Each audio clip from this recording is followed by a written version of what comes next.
And welcome to RealAg Live, everybody. Thanks a lot for tuning in today. Looking forward to today's discussion. I'm today's host, Shaun, and thanks a lot for being here. We're going to have a great conversation today about canola, biologicals, crop inputs in general. We got two great guests to address a lot of these issues. If you want to participate in today's discussion, ask questions, provide comments, we'd love to hear from you. All you have to do is enter your question or comment in the box, whether you're watching on Twitter, YouTube, Facebook, or Twitch. Or maybe you're watching at realagriculture.com/live. We want you to be a part of the discussion, have a lot of fun with us here today on RealAg Live. Let's bring in our guests here right now. We've got them. Hold on. We've got, there's Eric and there's Rene. Okay, cool. So we've got Eric Gregory from Brett Young and Rene Mabon at Brett Young as well. Eric, how are you? Good afternoon, Shaun. Doing well. Hey, great to have you here. And Rene, great to see you again. Yeah, nice to see you again. Yeah, for sure. So maybe, Rene, let's start with you. How would you describe this past year from a canola perspective? How canola performed in the field? Part of my role is driving around looking at trials from Manitoba all the way to Alberta. And if you would ask me that early in the summertime, I would have said it's probably one of the best crops, the best starts to a crop that I've seen in years. And then really depending on how you got moisture, timely rains, some guys got very good crops. Other places was a bit disappointing, but overall, I think it was a pretty decent crop. Does it kind of depend on if you beat some of that real intense heat or not during the flowering period? Is that kind of the line? Yeah, certainly that's what we were seeing in a lot of places in our Saskatchewan trials, that things that looked really good in early in July ended up kind of drying out once harvest got there, but overall decent. Yeah, for sure. So, Eric, give some of the audience out there may not be as familiar with Brett Young as they should be. Can you give us a bit of some background on the company? Yeah, for sure. Happy to. So, I think the really interesting thing about Brett Young is that it looks like a very different organization depending on who the customer is and how you interact with Brett Young. So, Brett Young has been a seed business for over 80 years, based out of here in Winnipeg. So, initially had done a lot of seed business in Western Canada. Today, Brett Young, though, is a very different business from, our first origins. And so there's three very specific and quite different business units here at Brett Young. Many people would know Brett Young as maybe a forage company, and that's certainly true. And today, our largest business unit is called Forage and Turf, and that's really a business unit focused on those two commodities. And it's really an export business. So Brett Young exports forage and turf seeds to approximately 40 different countries around the globe. US, China, Southeast Asia, and Europe make up the majority of our export business. We also have another business unit called PTR, which stands for Professional Turf and Reclamation. And I think the easiest way I can explain that to somebody is the first part, the professional turf. So selling inputs to anybody who's trying to grow grass.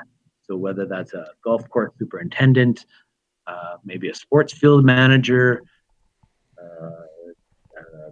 municipalities, cities, and others. And then the reclamation part of it, of course, is involved a lot in erosion control for highways and a lot of remediation work going on in the oil and gas industry. The last one is our crop inputs business unit. So that's where obviously being involved in an ag show, that's where we want to focus today. And that's where I think Rene and I spend most of our time is in our crop inputs business. And so that's a number of crop seeds and other inputs that we market across Western Canada and the northern plain states of the US. And this has been where a lot of focus of growth has been with the company over, certainly the last decade and maybe longer. And a lot of the investment of the company is going into. So with the grass seed, do you do your own breeding, or you represent breeders and their varieties? How does and how is that business doing right now? Like there was so much discussion about grass being pulled out as the cow as the cow herd kind of dropped. Have things kind of recovered? To answer your first question, we don't do any breeding directly ourselves. We're licensing materials in from breeders from the U.S., from Canada, from Europe. In terms of the retail sales part of what we're selling in forages in Western Canada, really over the last few years, that's turned around quite nicely. And actually, last year with some of the hard winter we had on alfalfa, there was a lot of reseeding going on.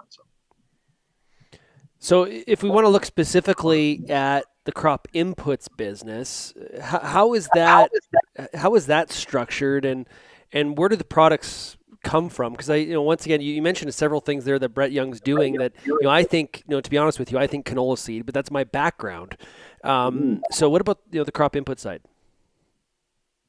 Well, so we endeavored to perform a lot of traditional functions that you might expect from a crop input supplier. So creating awareness for our product and having all the infrastructure to service that demand, and definitely providing the technical expertise and the after-sales service that growers are needing to ensure that they're successful with our product. As Rene mentioned, we're not basic in R&D, and so Brett Young, and we're very clear about this and very forward about it, is that Brett Young, where the products that we do come from licensing relationships that we have with really a whole crowd of companies and businesses that we work with across the globe. And I think that was one of the really neat things that struck me about Brett Young when I started here about 5 years ago, was the sort of the global reach that Brett Young had, because really the seed business is, as you know, Shaun, is very global. And so there's a bit of a misconception maybe held by some people out there that most or all of the impactful technologies that growers use are really introduced or discovered by multinational chem companies. And that's for sure, that's true to a certain extent. But there's a lot of other companies out there who do a lot of really neat and innovative discovery work. And some of those companies are simply put together. There's maybe a guy with an idea or a gal with an idea who starts a discovery lab with the intent to sell that to a Bayer or a BASF down the road. There's universities that also have a part to play in that and license out technologies. The space that Brett Young endeavors to operate, though, is since we're a family-owned organization, we have sort of a niche of other family-owned organizations that we endeavor to do business with. So and that's not only family, that could be grower-owned organizations. And when you look at sort of the opportunity that exists with these companies around the globe, there's a lot of family and grower cooperative type organizations out there who are involved in basic research, who are involved in creating products and technologies. And it's those companies that Brett Young actually endeavors to evaluate their technology and look at it in terms of how it fits for the markets that that we would be selling those into. Well, I can remember. I should have looked it up before. You triggered a memory of mine. I can remember back in like 2009, 2010. I had just kind of got going with, with real agriculture and doing this stuff, and I remember doing an interview with Lloyd Dick. And I can remember him. He was all over like biologicals before biologicals were cool. And I remember it was a two-part interview. I'll have to dig it up because I remember him talking about how he was really doubling down on the possibility of biologicals and what the opportunity was, and it was really a neat thing. And his son Eric had set it up, and I'll tell you, it was pretty cool. We had a lot of fun. And Mm-hmm. so when you talk about smaller companies bringing innovation forward, that's what I think of is Lloyd and what he saw. He had the vision for biologicals. So cool Yeah, stuff. yeah, absolutely. And the biological landscape, it certainly isn't dominated by multinationals today. It's a lot of these mom and pop organizations. Somebody had an idea about something somewhere, and they put their time and hard-earned work into trying to do something out Yeah. Okay, I got a question here from Dorian. He says, "What is the best-selling product of your company?" of it. Well, I think if you're looking at just the crop inputs business that we serve in Western Canada, canola would be far and away our largest item line. Okay, cool. And I don't from a canola perspective, we mentioned some of the grass seed genetics. You have a strong relationship with DL Seeds on the canola side. Do you guys want to talk about that? Yeah, happy to. So DL Seeds, going back to again, who Brett Young likes to partner with. DL Seeds is actually there's two German companies that own DL Seeds. One is called NPZ. They're located in northern Germany, and that's a family-owned breeding company. And the other company is called DSV, a little bit south of MPZ, and they're a cooperative, a farmer-owned cooperative breeding company. And so they've come together in a few parts of the world to form some different seed companies, and here in Canada, their joint venture is called DL Seeds. So DL Seeds is essentially a primary partner of Brett Young in terms of supplying sort of what we feel are leading and world-class canola genetics. They've got some other breeding programs that we're not involved with, but it's really the canola genetics that are where most of our products they're out of their pipeline is where they're supplied.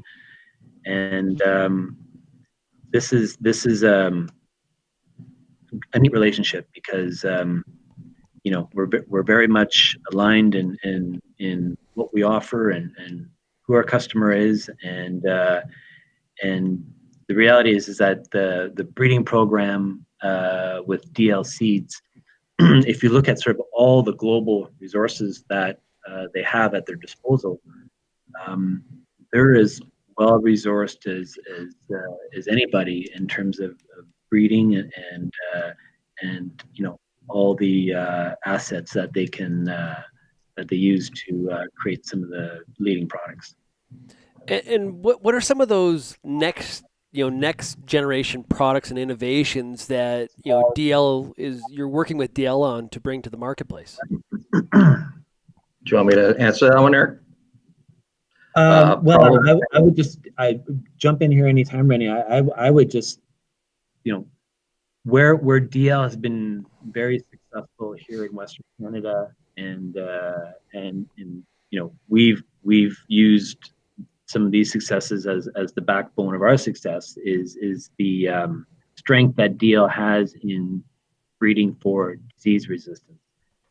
So really strong blackleg genetics, which is not unique to DL, but they do have some of the leading genetics in terms of blackleg resistance.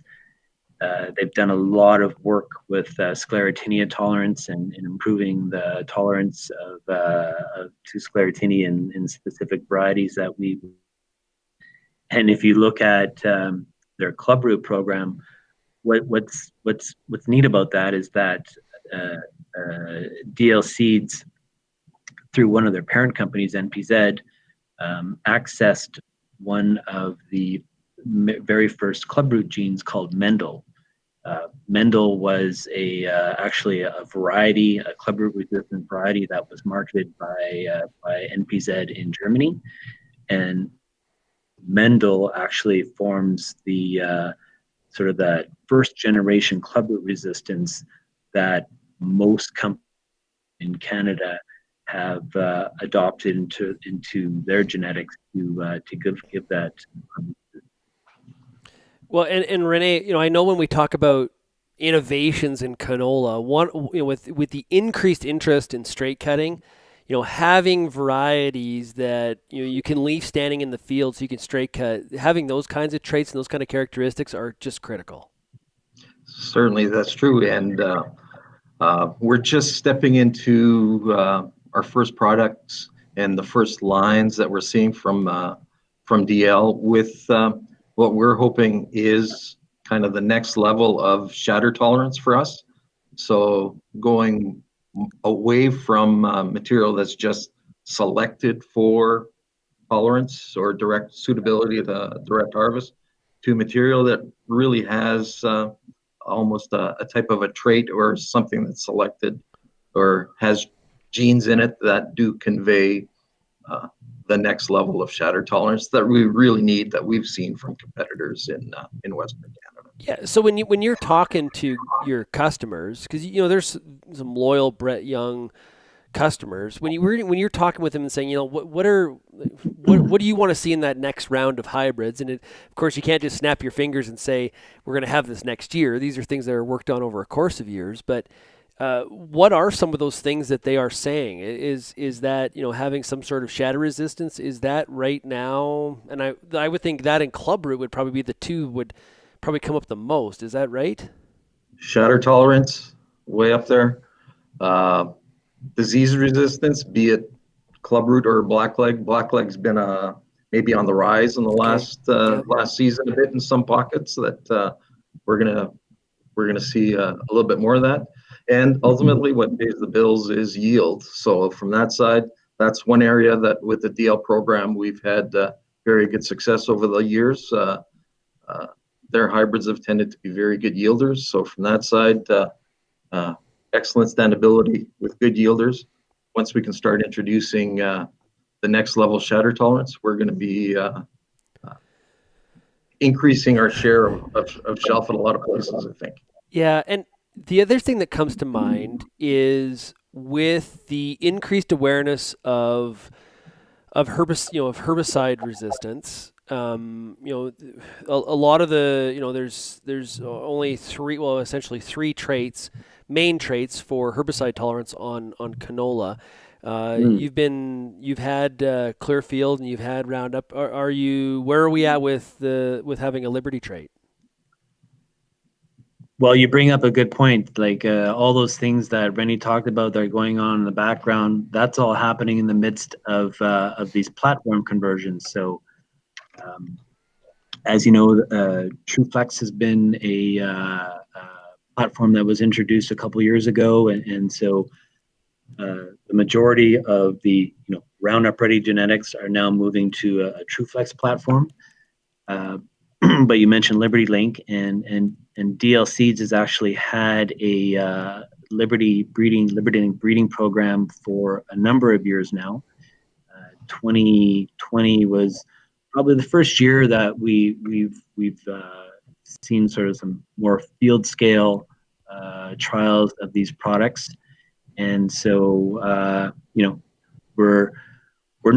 haven't nailed a timeline down today, but we're very confident in the next year to 2 years that we'll have a number of Liberty Link products introduced into the marketplace. Yeah, growers seem to, based on their given circumstance, they're looking for some flexibility. I think, there's just not one way of doing it anymore. It's they want that flexibility, that option, and if they want your genetics, they want to have that a la carte in terms of traits to be able to go to the field with it. Hey, we got a question here from Pinto McBean watching on Twitch. You mentioned a lot of work being done on the grass and forage side. Are you guys bringing in more frost-tolerant seeds for crops such as perennial ryegrass? Well, for forage breeding in Western Canada, winter survival is always an important selection trait. So in things like alfalfa, fall fescue, orchard grass, we've seen good progress.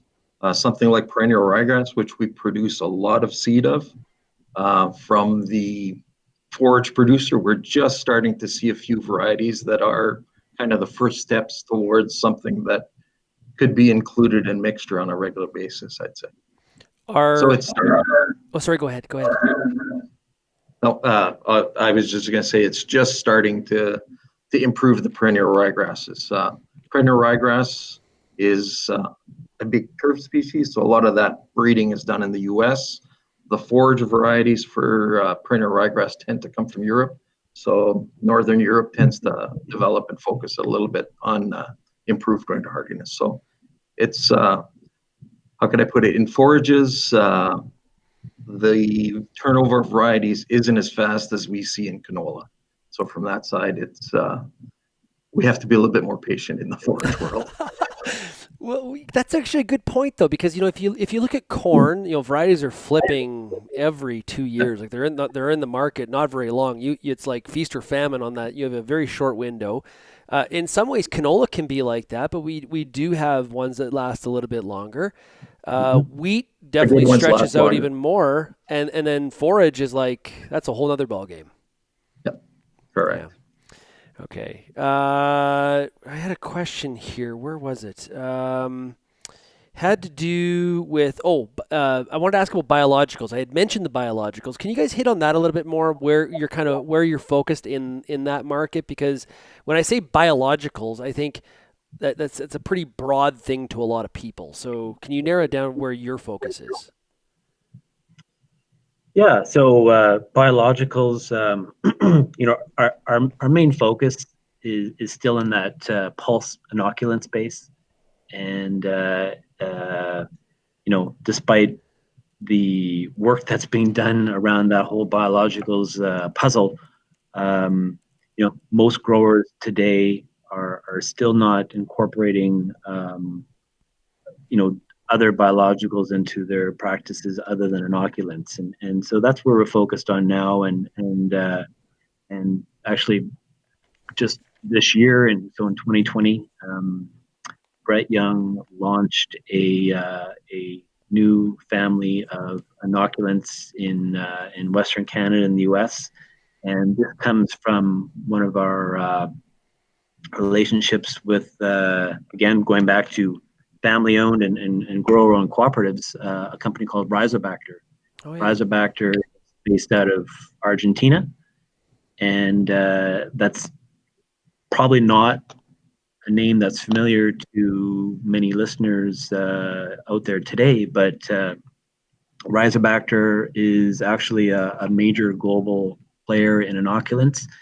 They have roughly, just over, I think, 20% of market share globally in that inoculant space, and they operate across a number of different countries. And what's been really neat with getting to know those guys and work with them more closely is how much they've invested in that biological space, and how much work they've been putting into creating sort of new and differentiated technologies, which of course we thought had a really strong fit here in Western Canada, given our interest in pulse crops. So I would think this. I think being a rep, going out to visit retails in Western Canada, talk about canola seed, it's a pretty good job. But I would think that the sales rep that is selling the grass seed to golf courses, that's the job that you want. Who is that person lucked out? Oh, sure, I'll play 9 holes. I've probably got some time. Like your customer is at the point of recreation. That sounds like a great sales job. And Rene and I don't get to do those sales calls. I'm a horrible golfer, so but you're right. Most of the guys that are working for us that are on the PTR side are pretty good golfers. A lot of them are former superintendents, so they've spent their share of time on the course. They know their grass seed for sure. Yeah. You mentioned that the commercialization time for a forage line is longer than other crops. Is the development slower as well to develop those lines, like from a breeding perspective, or are they more in line with? Can you mention anything there?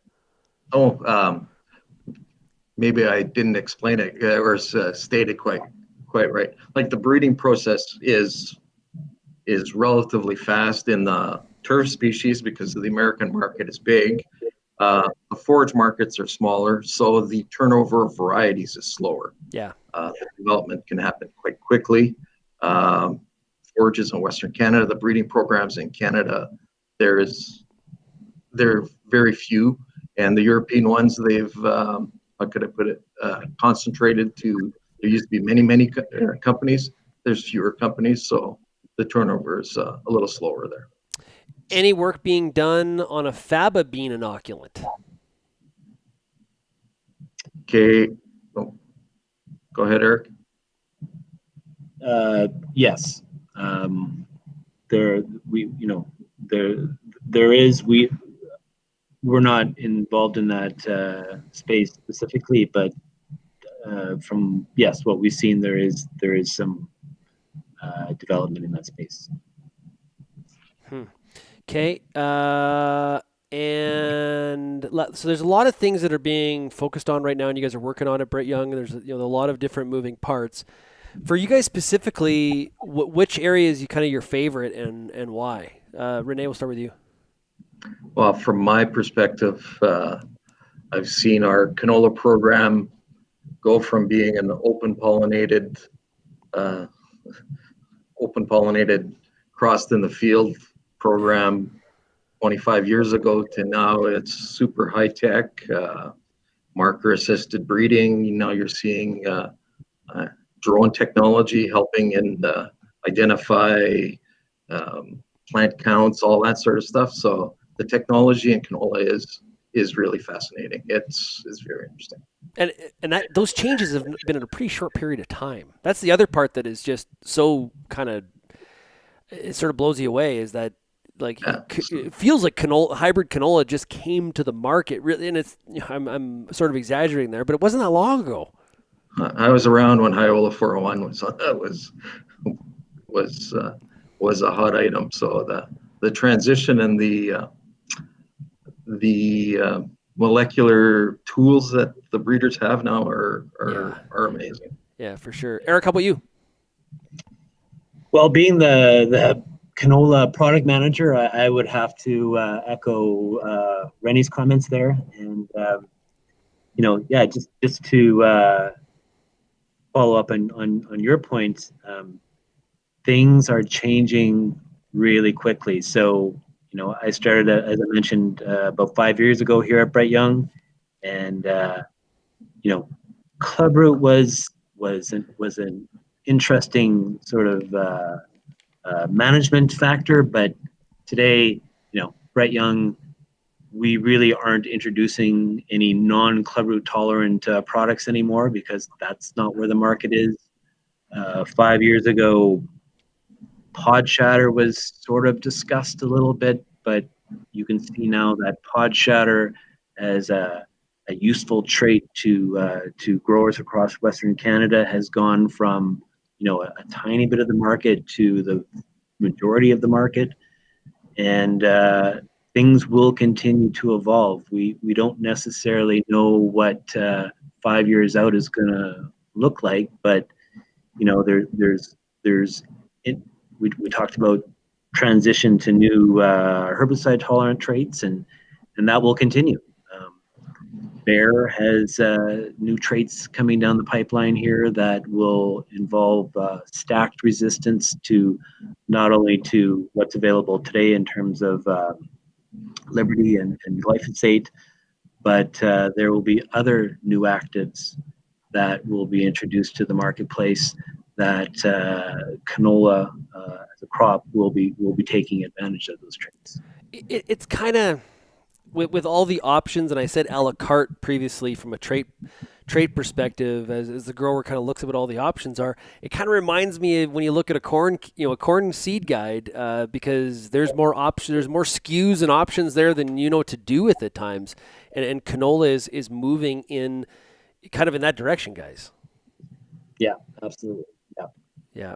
So I think the challenge is, I would assume, the challenge is to try to simplify it and make it digestible from the grower so that they understand what's available so that they can, it's one thing to have a lot more choices. It's another thing to make the right choices, given your current situation. So it's a bit of a challenge from a marketing perspective. Yeah, absolutely. I mean, you need to be in tune with the challenges that the growers have and to evaluate the technologies based on, how you interpret those two things coming together and, making solid bets on which traits will be of most important to the grower and putting your focus there. Well, hey guys, great stuff. I really appreciate you joining us. I encourage everybody to check out the lineup at Brett Young. Hey, what's the website that people can check out? www.young.ca. And just before the show, we were talking a little bit about some of the challenges around COVID and growers really trying to get out to see trade shows and speak with reps and attend meetings. And obviously, a lot of that's not happening. And so we actually have a virtual tour platform that we've put on our website for crop inputs. And so I would encourage growers to go and try and check that out. Good idea. I think that's a great idea to be able to at least give people options, ways to consume the info. It's not the same as being in the field, but the positive is there's way less mosquitoes. So we'll take it. So check it out at brettyoung.ca. Eric, Rene, I really appreciate you joining us here today. Thank you. Hey, Shaun, thanks so much for your time. Okay, tomorrow on RealAg Live, we are going to have a conversation with Dr. Mario Tenuta. We're talking soil tomorrow. He's from the University of Manitoba, so please remember to check that out. Also, this afternoon, RealAg Radio, 4:30 Eastern, 2:30 Mountain on Rural Radio 147. It's Thursday, so that means it's the Farmer Rapid Fire. We got farmers from across the country. Find out how they're making out in their fields and in their barns, and some of them are already in their shops because they're done harvest. So please check that out as well. You can also download the podcast of RealAg Radio on iTunes or your favorite Android podcatcher. Thanks, everybody, for getting real and getting connected with RealAg Live, and we'll see you again tomorrow. Cheers, everybody.